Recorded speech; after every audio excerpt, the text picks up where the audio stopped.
بله از جبوه بابته بچمه یکسر جم سروک انستیتویا زمان زندی لزانینگه ها آرتوکلویا مردینه دوچند دکتر احمد کرکان نها لگلمه دکتر دنباش تو بخیر هاتی روداوی دم باشتر هیویدار خانم سرسرا سرچاوا سروچاونیشن دکتر کلکسیون الکساندر یابا ل پترزبورگ بو لور دهات پاراستن و چاوا آنی زانینگه ها آرتوکلو یا مردینه کی جان ساله افکار ها تکرنگلو؟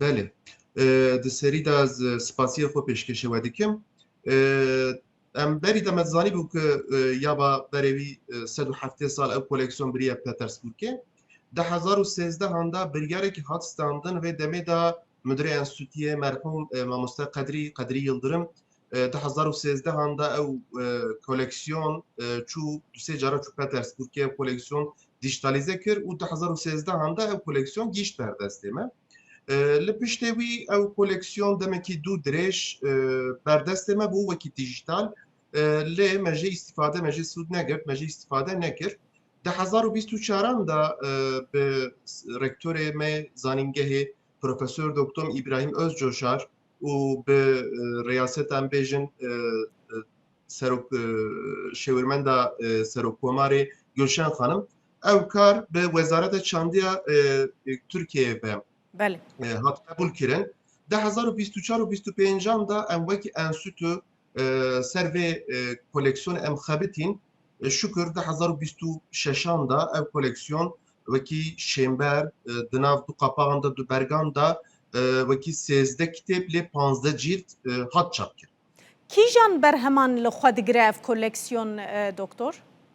Beli. Yani koleksiyonu da hama bêje derbarê Kurdan da çi hebe di koleksiyonu da gor serdema xwe heye. Yani ve serdemê da em bêjin Alexander Yaba û Mela Mahmudê Bazidî اصل خود دخوازی یا با دخوازی کرده هیم به و درباره کردان دا آگاهی کن بکه برهر بکه جمال محمود پیشنیاره که دیگه دبی درباره کردان دا چه کاری پیشنیاره بکی ده سری دا خباتین درباره زمان او زمان ناسی دا وینکرنا زمان دا هیا غینه وی ام بیجن و سردمی دا مدرسه دا چه تخواندن ام بیجن وکی ملای مولیدا ملای باتی وکی دیوانا خانی دیوانا ملای جزیری فقیه تهران گلک تشت هاتیه برهر کرن و غینه وی اویدا دبیجه شرفنامه ملا محمود بخو ورگراندیه کرمانجی فارسی ورگراندیه کرمانجی و تاریخ جدید کردستان یعنی وکی بردوام شرفنامه طبیعی کتاب بردستمه تونه yani em navi dizanın ki hene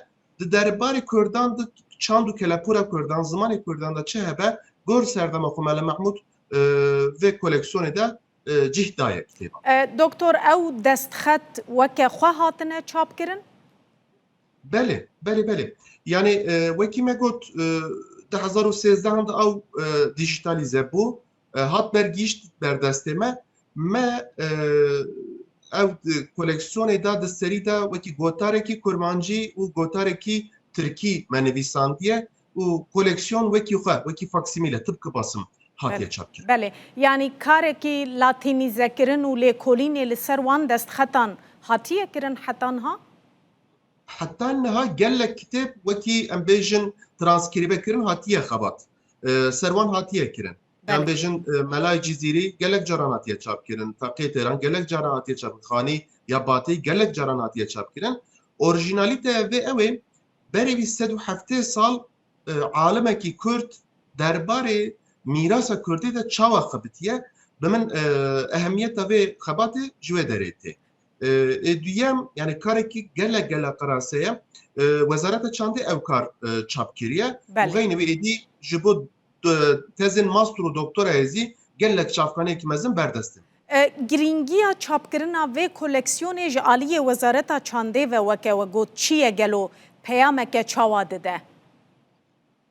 Yani bimin ev refleksekî ew bariyerek di ser zimanê Kurdî û çanda Kurdî hebû ew refleks û bariyer piçekî em vî derbas bûn.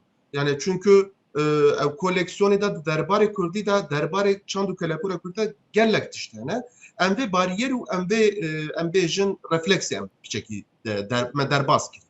بله از وی قناعت بله دکتر وی کاریم به وی رنگی بردوام بنده دما پیشته یا انشالله نها دیسا درباره کلکسیون دیوانان دا دیوان کردی دا خباته که می بوی رنگیه من نیز سی حب دیوان ما پیشنیار وزارت چانده کریه کو و داره دوی که تز ماستر و دکتر هاتنه خبتاندن اما به دوام بکن یعنی تن نه دیوان همان دمه ده ام دخوازن سر فرهنگین کردی ام سر فولکلورا کردی سر تشتن دنیا کردی ام خباته بکن چونکه نزد 400 حب تزن ماستر و دکتر بردست مه گلکی سپاس برز دوچن دکتر احمد کرکان سروک انستیتویا زمان زندی تو جمردین الگلمه بوی زور سپاس